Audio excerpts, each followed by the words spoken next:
ನೀವು ಕೂಡ ಮನಮೋಹನ್ ಸಿಂಗ್ ಕ್ಯಾಬಿನೆಟ್ ಅಲ್ಲಿ ಕೆಲಸ ಮಾಡಿದ್ರಿ, ಅವರನ್ನ ಯಾವ ರೀತಿಯಾಗಿ ಸ್ಮರಿಸ್ಕೊಳ್ತೀರಾ ಇವತ್ತಿನ ದಿವಸ? ಈ ರಾಷ್ಟ್ರದ ಅತ್ಯುತ್ತಮ ಅರ್ಥಶಾಸ್ತ್ರಜ್ಞಾನವನ್ನು ಹೊಂದಿದ್ದಂಥವರು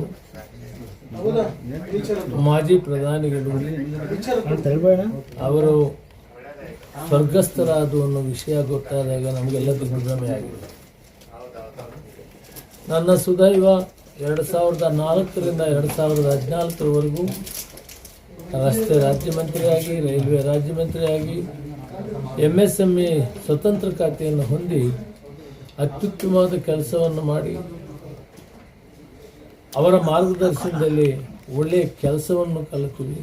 ಸರಳ ಸಜ್ಜನಿಕೆ ಹೆಸರಾದಂಥವು ಭಾರತ ರಾಷ್ಟ್ರವನ್ನು ಆರ್ಥಿಕ ಪರಿಸ್ಥಿತಿಯಲ್ಲಿ ಜಗತ್ತಿನ ಬಲಿಷ್ಠ ರಾಷ್ಟ್ರಗಳ ಜೊತೆಗೆ ಕೊಂಡೊಯ್ದಂಥ ಮಹಾನ್ ಚೇತನ ಅರ್ಥಶಾಸ್ತ್ರಜ್ಞ.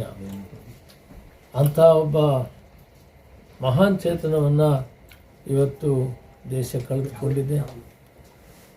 ಹೊರ ರಾಷ್ಟ್ರಗಳಿಗೆ ಮಾರ್ಗದರ್ಶನ ಕೊಡ್ತಾ ಇದ್ರು.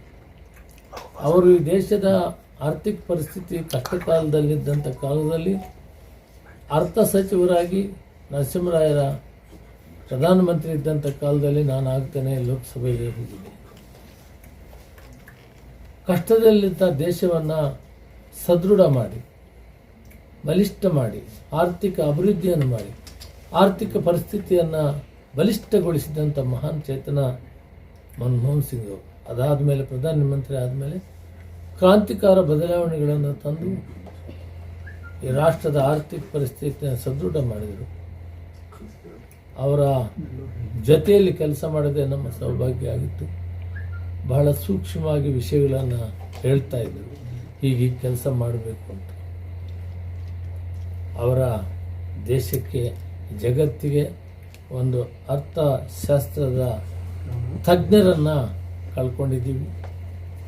ನನಗಂತೂ ತುಂಬ ದುಃಖ ಆಗಿದೆ.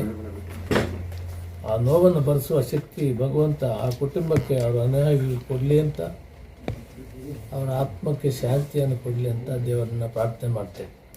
ಅವರ ನಿಮ್ಮ ಸಂಬಂಧಗಳ ಬಗ್ಗೆ ಹೇಳಬೇಕಾದ್ರೆ ಸರ್, ಬಹಳ ಹೆಚ್ಚು ಸಂಬಂಧ ಅಂದರೆ 1991ರಿಂದ ಕೂಡ ಅವರ ಜೊತೆಯಲ್ಲಿ ನಿಕಟ ಸಂಪರ್ಕವನ್ನು ಹೊಂದಿದ್ದೆ. ಹಾಗಿಂದಾಗ ಅವರನ್ನು ಭೇಟಿ ಮಾಡ್ತಿದ್ದೆ, ಅವರ ಸಲಹೆಗಳನ್ನು ಕೂಡ ತೆಗೆದುಕೊಳ್ತಿದ್ದೆ. ಅವರು ನರಸಿಂಹರಾಯರ ಪ್ರಧಾನಮಂತ್ರಿ ಆಗಿದ್ದಾಗ ನಮ್ಮ ಸಂಪರ್ಕ ಹೆಚ್ಚಾಗಿ ಬೆಳೀತು. ಒಂದು ಸಂದರ್ಭದಲ್ಲಿ ನಾನು ಬಡ್ಜೆಟ್ ಮೇಲೆ ಮಾತಾಡಿದಾಗ ಅವ್ರನ್ನ ಹೋಲಿಕೆ ಮಾಡಿದೆ.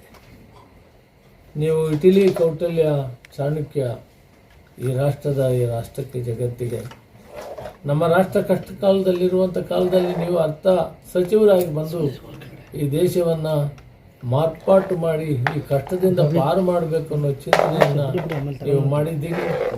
ಇದು ತೀರ ಅವಶ್ಯಕತೆ ಇದೆ ಅಂತೇಳಿ ನಾನು ಹೇಳಿದಂಥ ಸಂದರ್ಭದಲ್ಲಿ ರಾತ್ರಿ ಬಡ್ಜೆಟ್ ಮೇಲೆ ಡಿಸ್ಕಷನ್ ಆಗ್ತಾ ಇದೆ. ನನ್ನ ಬಂದು ಆಲಂಗಿಸಿಕೊಂಡ್ರು. ನನಗಾಗ ಕಣ್ಣಲ್ಲಿ ಒಂಥರ ಆನಂದ ಭಾಷೆಗಳು. ನಾನು ಮೊಟ್ಟ ಮೊದಲು ಲೋಕಸಭೆಗೆ ಹೋಗೋಂಥ ಕಾಲದಲ್ಲಿ ನರಸಿಂಹರಾಯರು ಪ್ರಧಾನಮಂತ್ರಿ ಆಗಿದ್ದಾಗ ಅರ್ಥಶಾಸ್ತ್ರಜ್ಞರು ರಾತ್ರಿ ಡಿಸ್ಕಷನ್ ನಡೀತಾ ಇದೆ ಬಡ್ಜೆಟ್ ಮೇಲೆ. ನಾನು ಇದನ್ನು ಹೋಲಿಕೆ ಮಾಡಿದೆ. ನಾನು ಹಿಸ್ಟ್ರಿ ಸ್ಟೂಡೆಂಟ್ ಇದ್ದೇನೆ. ಈ ದೇಶದಲ್ಲಿ ಆರ್ಥಿಕ ಪರಿಸ್ಥಿತಿಯನ್ನು ಸರಿ ಮಾಡಬೇಕಾದ್ರೆ ನೀವು ಚಾಣಕ್ಯರಾಗಬೇಕು, ಇಟಲಿ ಕೌಟಿಲ್ಯನಾಗಬೇಕು, ಆಗ ಮಾತ್ರ ಈ ದೇಶ ಆಗ್ತದೆ, ನಿಮ್ಗೆ ಆ ಶಕ್ತಿ ಇದೆ ಅಂತ ನಾನು ಹೋಲಿಕೆ ಮಾಡಿದಾಗ ಬಂದು ರಾತ್ರಿ 10-10:30 ಗಂಟೆ ಇರ್ಬೋದು ಸೆಷನ್ ನಡೀತಾ ಇತ್ತು. ಅವೆಲ್ಲ ನೆನಪು ಮಾಡಿಸ್ಕೊಂಡ್ರೆ ಮತ್ತು ಅವರ ಜೊತೆಯಲ್ಲಿ ಕೆಲಸ ಮಾಡುವಾಗ ಅವರು ಕೊಟ್ಟಂಥ ಮಾರ್ಗದರ್ಶನಗಳನ್ನು ನಾವು